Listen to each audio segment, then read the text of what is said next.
नमस्कार दोस्तों, स्वागत है आप सभी का आपके अपने YouTube चैनल जिसका नाम है AMPCS। आज हम टॉपिक डिस्कस करने जा रहे हैं शोध और विकास का युग अर्थात era of research and development. ये 8 जुलाई 2024 का आर्टिकल है। GS पेपर 3 के लिहाज से अत्यंत महत्वपूर्ण है। चलिए पॉइंट्स हमने निकाल लिए हैं इस डिस्कशन के लिए, तो शुरुआत करते हैं अपने डिस्कशन की। देखिए, राइटर जो अपने डिस्कशन की शुरुआत कर रहे हैं वो एग्जाम्पल दे रहे हैं दक्षिण कोरिया और चाइना का कि कैसे दक्षिण कोरिया और चाइना आज रिसर्च डेवलपमेंट की हेल्प से कैसे दुनिया के जो प्रौद्योगिकी के अग्रणी देश हैं उनमें शुमार हो चुके हैं। अगर बात की जाए दक्षिण कोरिया की, तो दक्षिण कोरिया आज से 3 से 4 दशक पहले उसकी माली हालत बहुत ज़्यादा अच्छी नहीं थी, लेकिन आज वह विश्व की बड़ी आर्थिक शक्तियों में उसकी गिनती होती है। अब राइटर ने उसके बहुत सारे कारण बताए हैं, जैसे कि सबसे पहली बात है शोध और विकास अर्थात रिसर्च और डेवलपमेंट में निरंतर प्रयास किया गया है दक्षिण कोरिया के द्वारा। औद्योगिकरण और तकनीकी उन्नयन पर लगातार ध्यान दिया गया। साइंस और टेक्नोलॉजी के जो संस्थान हैं उनकी स्थापना की गई, और न केवल स्थापना की गई, इनमें भी रिसर्च और डेवलपमेंट के क्षेत्र में पर्याप्त ध्यान दिया गया, पर्याप्त निवेश किया गया, पर्याप्त जो संसाधन है वो आवंटित किए गए। कॉरपोरेट शोध एवं विकास को प्रोत्साहन देने वाली भी संस्कृति यहाँ पर देखी जा रही है। स्टेम अर्थात साइंस, टेक्नोलॉजी, इंजीनियरिंग और मैथ्स और मेडिसिन, इस तरह ऐसे विषयों पर बहुत ज़्यादा जोर दिया गया। परीक्षा पाठ्यक्रम में बदलाव किए गए, शैक्षणिक सुधार किए गए, ताकि वहाँ की युवा पीढ़ी रिसर्च और डेवलपमेंट के लिए अपने आप को शुरुआती कक्षाओं से ही तैयार कर सके, और वहाँ पर नवाचारों को प्रोत्साहित करने के लिए चाहे वो कोई भी शोध संस्थान हो, कॉरपोरेट जगत हो या नवाचार संस्थान ही क्यों ना हो, उनके लिए कर रियायत की व्यवस्था की गई, जिसके माध्यम से वहाँ पर नवाचार संस्कृति को उन्नयन, टेक्नोलॉजी के उन्नयन पर ध्यान दिया गया, शोध और विकास पर ध्यान दिया गया। तभी आज वहाँ पर विनिर्माण उद्योग टेक्नोलॉजी की सहायता से एक बड़ा उद्योग बन चुका है, और इसका परिणाम क्या निकला है कि जो दक्षिण कोरिया जो देश है आज विश्व की बड़ी शक्तियों में उसकी गिनती होती है। बहुत सारी MNC दक्षिण कोरिया से आती हैं, भारत में निवेश करती हैं, और बहुत सारे कलपुर्जों और उत्पादों के निर्माण के लिए, उत्पादों के आयात के लिए हम इस तरह की कंपनियों पर निर्भर रहते हैं। चलिए अब बात करी जाए अगर चीन की, तो राइटर ने यहाँ भी यही बताया है कि रिसर्च और डेवलपमेंट अर्थात शोध और विकास में चीन के द्वारा भारी निवेश किया गया है। नवाचार और अकादमिक शोध को भी यहाँ पर भी बढ़ावा दिया गया है। उच्च गुणवत्ता वाले जो वैज्ञानिक शोध है ना, उनमें वर्तमान में वैश्विक स्तर पर अगर हम देखें तो वैज्ञानिक शोध जो हैं उनमें चीन की हिस्सेदारी 23% है, जबकि अमेरिका आज 21% हिस्सेदारी के साथ वैज्ञानिक शोधों के हिसाब से विश्व में दूसरे नंबर पर खिसक चुका है। 2021 की अगर बात करें तो 15 लाख से अधिक पेटेंट आवेदन किए गए थे चीन के द्वारा, और अमेरिका में, जो कि हम जिसे इतना सबसे विश्व की बड़ी शक्ति मानते हैं, नवाचार के क्षेत्र में बहुत बड़ी बड़ी कंपनियां वहां पर कार्यरत हैं, टेक्नोलॉजी के क्षेत्र में, नवाचार के विषय में, रिसर्च एंड डेवलपमेंट के क्षेत्र में भी, लेकिन वहां भी 6 लाख ही पेटेंट आवेदन किए गए, अर्थात चीन के आधे से भी कम। चीन में क्योंकि 15 लाख पेटेंट आवेदन किए गए थे, ये 2021 का आंकड़ा है। आर्टिफिशियल इंटेलिजेंस, बायोटेक्नोलॉजी और क्वांटम कंप्यूटिंग पर चीन के द्वारा दिया गया, क्योंकि आने वाला जो युग है इसी तरह की तकनीकियों का है।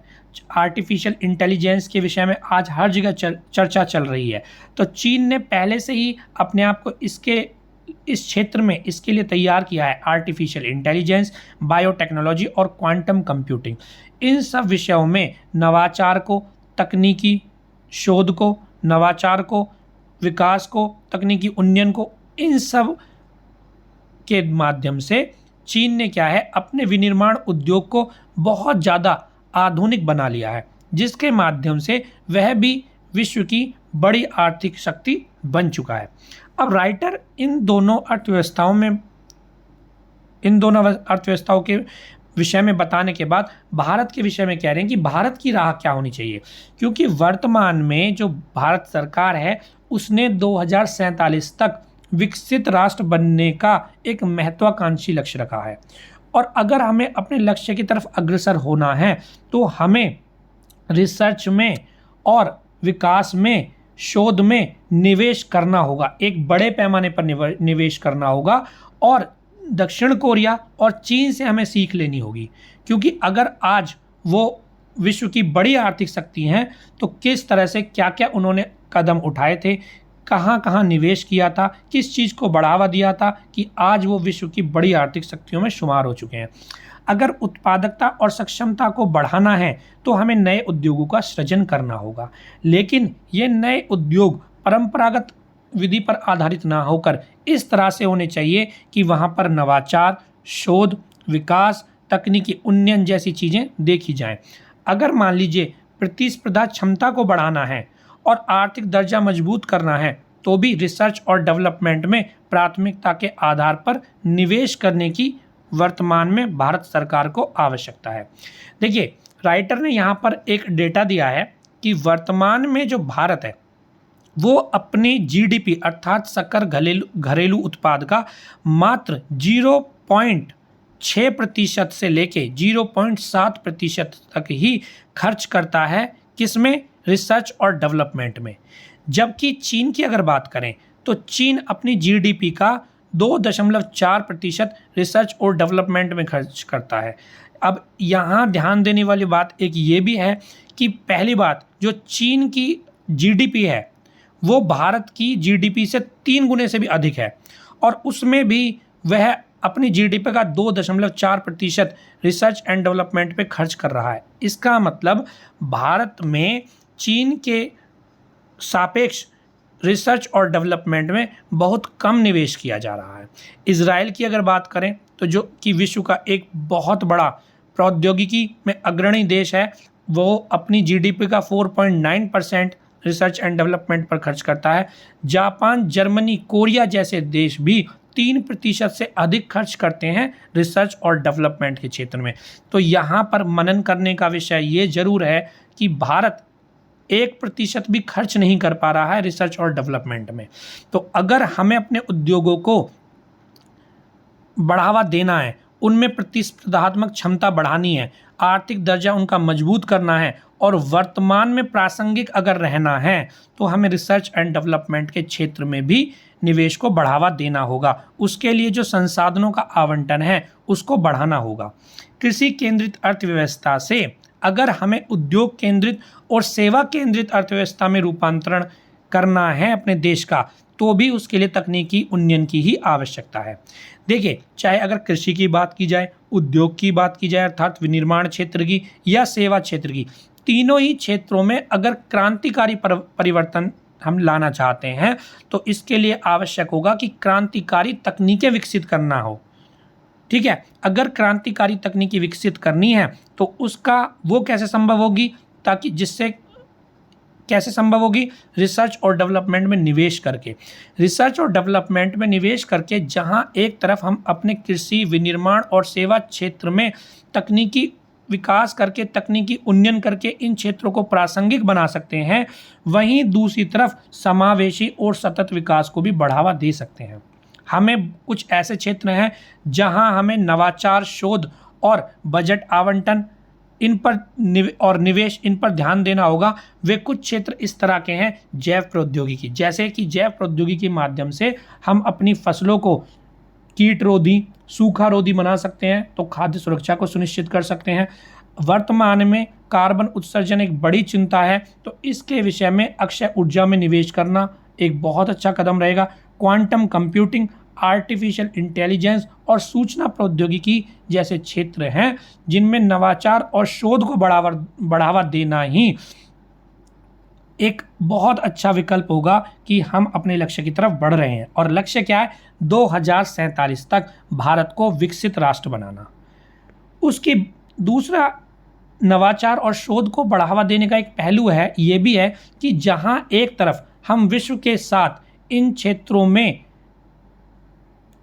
पर्याप्त बजट आवंटित करके इन क्षेत्रों को बढ़ावा देकर जहां हम विश्व के अन्य उद्योगों के साथ, अन्य देशों के साथ कदम ताल कर सकते हैं, वहीं दूसरी तरफ बहुत सारी समस्याओं से निजात भी पाया जा सकता है अगर हम रिसर्च और डेवलपमेंट में निवेश करते हैं।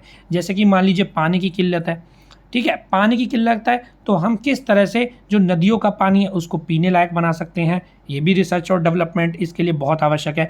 कृषि की अनुत्पादकता है, क्योंकि कृषि में बहुत ज़्यादा पानी सिंचाई के लिए यूज़ किया जा सकता है, तो किस तरह से हम स्प्रिंकल सिंचाई, ड्रिप सिंचाई जैसे अन्य कोई तकनीकी ढूंढ सकते हैं ताकि हमारी जो उपज है वो बढ़े और जो पानी का जो कंजम्पशन है, जो पानी की खपत है वो कम से कम हो। अर्थात कम पानी की खपत वाली कृषि विधियां कैसे डेवलप की जाएं, इसके लिए भी रिसर्च और डेवलपमेंट में निवेश करने की आवश्यकता है। इस क्षेत्र को बढ़ावा देने की आवश्यकता है।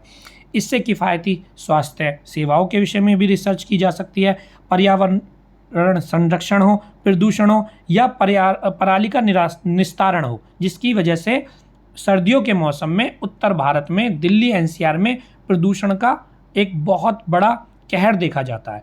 तो इस तरह की समस्याएं हैं जिनका जो निवारण है वो भी हम किस तरह से कर सकते हैं, निवेश को बढ़ावा देके नवाचार, शोध संस्थान और तकनीकी उन्नयन में। इसके साथ साथ हमें शैक्षणिक सुधार और कौशल विकास को भी बढ़ावा देना होगा। अब देखिए, केंद्र सरकार वर्तमान में अनुसंधान नेशनल रिसर्च फाउंडेशन की स्थापना कर चुकी है। इससे संबंधित कानूनों के अंतर्गत ही रिसर्च एंड डेवलपमेंट प्रयोगशाला जो विश्वविद्यालय हैं वहाँ पर, शोध संस्थान हैं वहाँ पर, और इनके साथ ही नवाचार, शोध विकास को बढ़ावा दिया जाने की कवायद जारी है।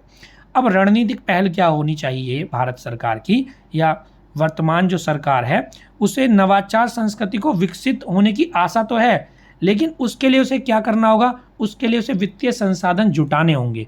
और वित्तीय संसाधन जुटाने के लिए उसे सार्वजनिक निजी भागीदारी के माध्यम से आगे बढ़ना होगा, उद्योगों का सहयोग लेना होगा, अकादमिक जगत और सरकारी संस्थाएं हैं, माफ़ कीजिएगा, उन सब में समन्वय करना होगा ताकि जो हमारे उद्योगों की मांग है जो हमारे अकादमिक जगत में जिस तरह के विद्यार्थी पढ़ रहे हैं, तो उस सिलेबस को भी उद्योग जगत की मांग के अनुसार तैयार किया जा सके और सरकारी संस्थाओं के द्वारा भी इस क्षेत्र में बजट आवंटन करके, संसाधनों का आवंटन करके जो नवाचार संस्कृति है, शोध और विकास की संस्कृति है, उसको बढ़ावा दिया जा सके।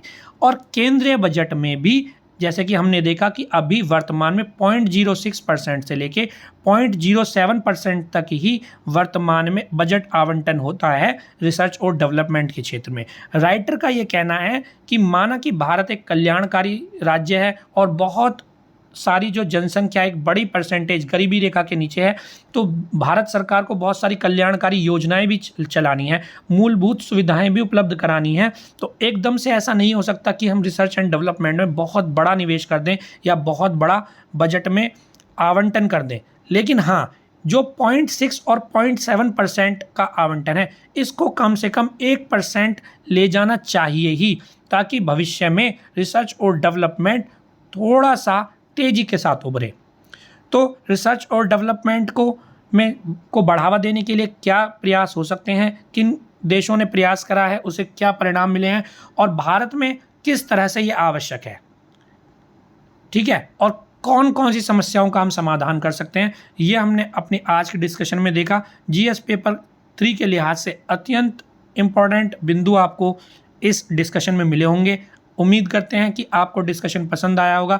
जल्द ही एक नए टॉपिक के साथ आपसे पुनः मुलाकात होगी। तब तक पढ़ते रहिए। जय हिंद।